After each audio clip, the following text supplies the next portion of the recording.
안녕하십니까.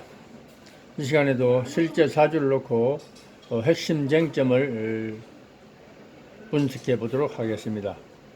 자, 금명이고요. 무자년, 정신월, 정유일, 무신시.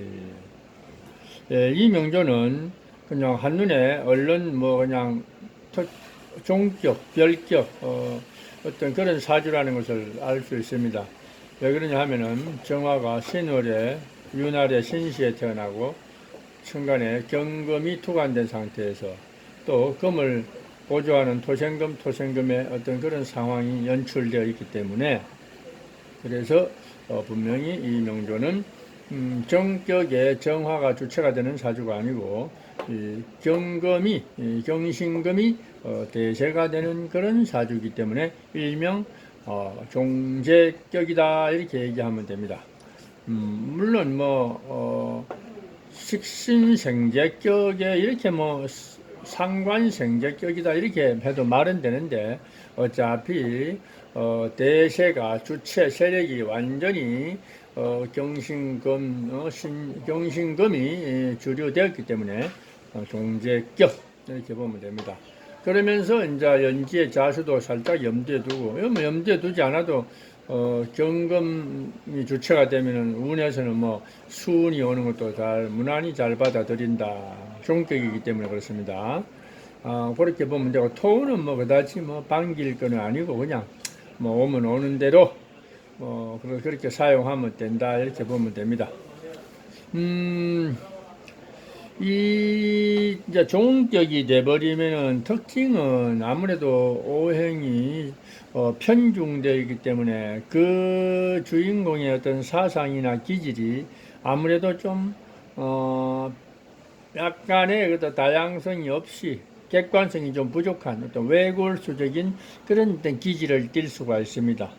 그것 또한 기운이 편중되어 있기 때문에 한쪽으로 쏠려 있으면 그런 현상이 나타날 수밖에 없다라는 것도 우리가 암시를 해야 됩니다. 그리고 그 종격의 주인공들은 다양한 일을 하서는 절대 성공할 수 없습니다. 어느 한 가지 재가 되면 재리를 쫓아간다. 종관이 되면 관을 쫓아간다. 식상이 되면 자기의 어떤 재주와 개성을 쫓아간다. 그렇기 때문에 이것도 어차피 상관생재로 연결됐기 때문에 그 어떤 한 가지 재주로서 성부를 그려야 된다. 외골수적인 어떤 면모가 있더라도 어쩔 수 없다. 그 한 가지 재주로서 재능으로서 성부를 그려야 된다. 이렇게 보면 됩니다. 그러다 보니 이 주인공이 아무래도 좀 교우관계라든가 동료들과의 어떤 화합관계는 조금 애로사항을 겪고 있다.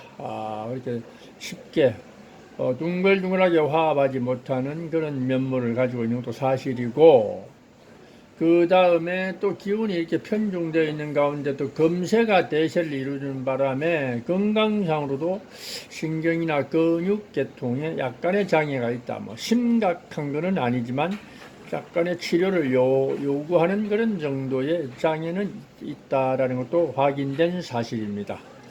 그래서 이런 명조가 왔을 적에 조언을 한다면은 어떤 부모, 특히 엄마가 엄마의 기운이 필요가 없죠. 종격이 되어버렸으니까, 종격은 나를 버렸으니까 나를 생조하는 어머니의 조언이 오히려 독이 되고 뭔가 잔소리가 될 수 있는 그런 여지가 크다라는 겁니다.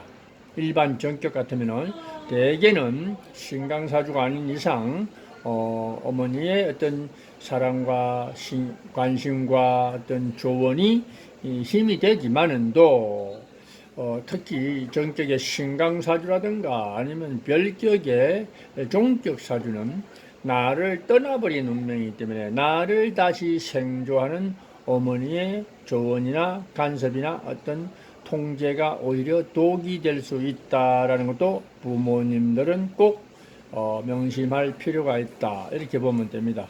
그래서 별격사주, 종격사주들은 그 어떤 선천적인 치우친 세력을 쫓아갈 수밖에 없기 때문에 그 당사자 주인공도 다소 어떤 사회생활에 약간의 적응력이 부족하더라도 어쩔 수 없이 자기만의 고집과 또 어떤 관심사에 관련된 일에 대해서 집중 탐구하여 청부를 걸어야 된다. 이렇게 보면 됩니다. 항상 명리에서 하는 말이 종격사주는 오행이 편중되어 있기 때문에 오장육부의 허실론에서 극단으로 치닫는 경우가 가끔 있기 때문에 건강에 대해서는 각별히 유의를 해야 되는 것이 그것이 이 별격과 종격사주 특 말 그대로 치우친 오행의 어떤 상태를 간직한 사주들은 항상 첫째도 건강, 둘째도 건강에 대해서 각별한 유의가 필요하다. 유비무환이 필요하다. 이렇게 보면 되겠습니다.